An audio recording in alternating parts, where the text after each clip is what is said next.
स्वागत है आज की इस क्लास में आप सबका। तो स्टैटिस्टिक में हमारा जो टॉपिक चल रहा है केंद्रीय प्रवृत्ति की माप, उसमें हमने समांतर माध्य पढ़ रहे हैं। तो ये जो फर्स्ट ग्रेड के लिए भी है और ये सेकंड ग्रेड एसएसटी में आपके जो इकोनॉमिक्स के टॉपिक है उनमें भी हैं।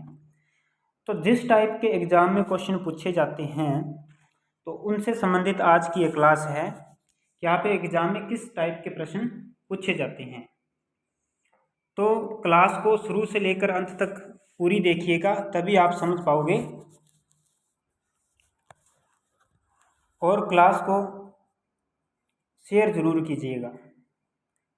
अब यहाँ पर सबसे पहले हम बात करते हैं कि नंबर 1 पॉइंट है हमारा, यदि एक श्रेणी को अलग अलग समांतर माध्य एवं पदों की संख्या दी जाए। इसका अर्थ क्या है कि x बार बराबर, यहाँ पर अलग अलग समांतर माध्य होंगे, उनको अलग अलग संख्याएं दी जाएंगी।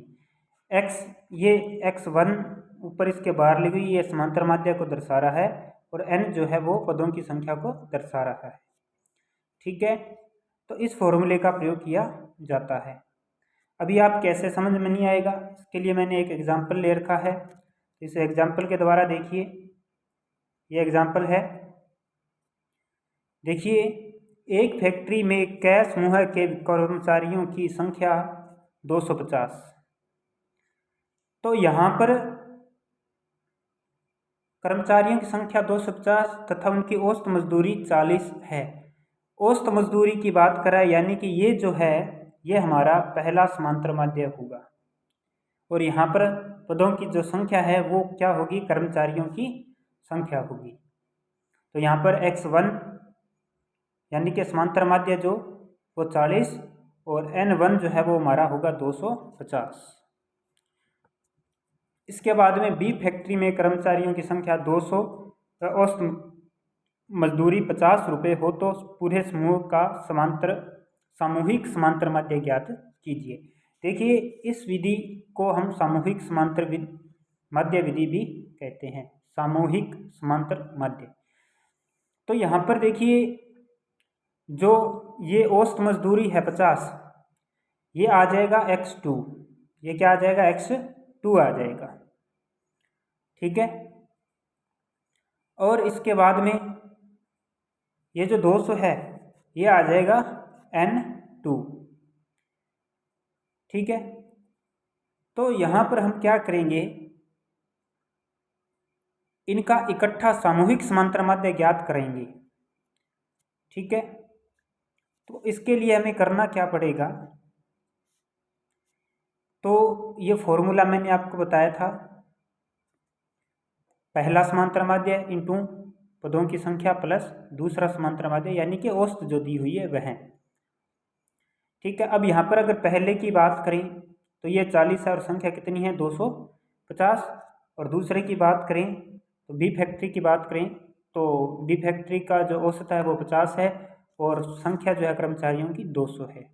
बटा में आपने लिखना है n1 प्लस n2। यहाँ पर अगर कोई तीसरा नंबर और होता तो हम यहाँ पे लिख देते प्लस n3 और यहाँ पर क्या लिखते, यहाँ पर लिखते x बार 3n3, यहाँ पर ये लिखते हैं। ये बात आप ध्यान में रखिएगा। अब इसके बाद में क्या करना है, इसके बाद में इन दोनों का गुणा कर देना है, इधर इनका गुणा कर देना है, तो ये 10,000 आ गया, ये भी 10,000 आ गया, नीचे वालों का प्लस कर देना, तो ये 450। अब 10,000 और 10,000 को प्लस कर देंगे तो 20,000 बटा में 450। तो 450 को इस पर डिवाइड करेंगे, इसको सॉल्व करेंगे तो हमारा आंसर आएगा 44.44।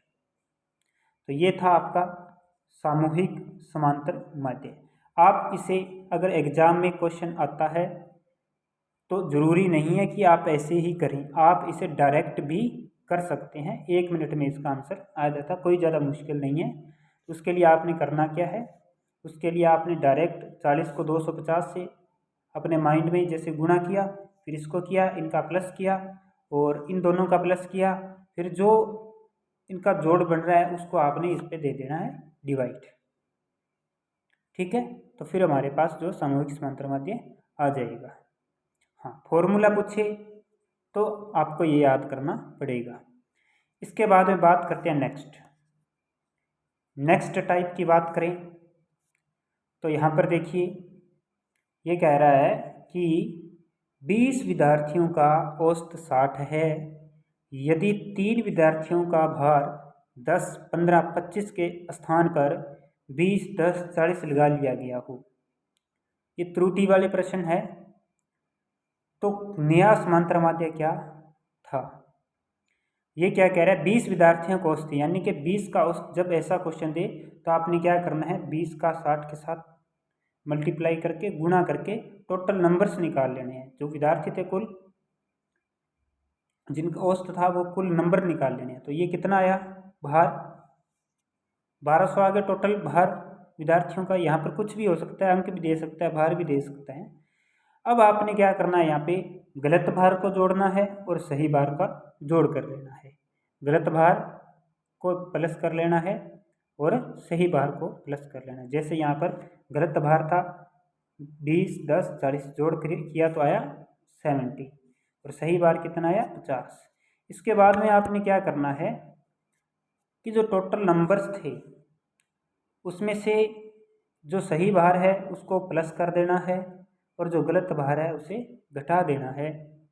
ठीक है, और घटाने के बाद जो संख्या सामने आती है उस पे जो नंबर्स थे स्टूडेंट्स के उसका दे देना है डिवाइड, सिग्मा एक्स बटे एन। तो 59 इसका आ जाएगा। सही माध्य क्या है? वो 59 है। यहाँ पर ये देख लीजिए। ठीक है, यहाँ पर तो ये कह रहा है कि जो गलत समांतर माध्य था वो 60 था, लेकिन हमारा जो सही समांतर माध्य आया है वो आया है 59 आया है। इसके बाद में ऐसे क्वेश्चन ज़्यादा आते हैं। अब ये जो टाइप मैं आपको करवा रहा हूँ ये काफ़ी बार एग्जाम में आ भी चुका है और ये आता रहता है। अज्ञात आवर्ती ज्ञात करना। आपको ऐसे प्रश्न दे देता है कि समांतर माध्य 60 है। देखिए ऐसा प्रश्न आए तो ये आपको ये जो समांतर माध्य ये क्वेश्चन में आपको देंगे जरूर। तो ये कह रहा है कि समांतर माध्य 60 है और उनके मूल्य क्रमशः 40, 50, x, 90, 20 हो तो x का मान ज्ञात कीजिए। x का मान ज्ञात कीजिए। ये तो देखिए मैं आपको पूरा व्यवस्थित तरीके से बता रहा हूँ, लेकिन ये आप शॉर्ट तरीके से भी कर सकते हो ताकि हमारा समय की बचत हो। उस तरीके से भी इन्हें हम आराम से कर सकते हैं। अब यहाँ पर अगर बात करें तो इसने हमें दे रखा है समांतर माध्य 60 और ये मूल्य दे रखे हैं। तो ये फॉर्मूला लगाया हमने। समांतर माध्य कितना है 60, सिग्मा एक्स, यानी कि ये जो मूल्य दे रखे हैं इनका जोड़ करके लिखेंगे 40 plus 50 plus x plus 90 plus 20। और ये जितने नंबर्स हैं, कितने संख्याएं ये 1, 2, 3, 4, 5, तो बटा में लगाएंगे 5।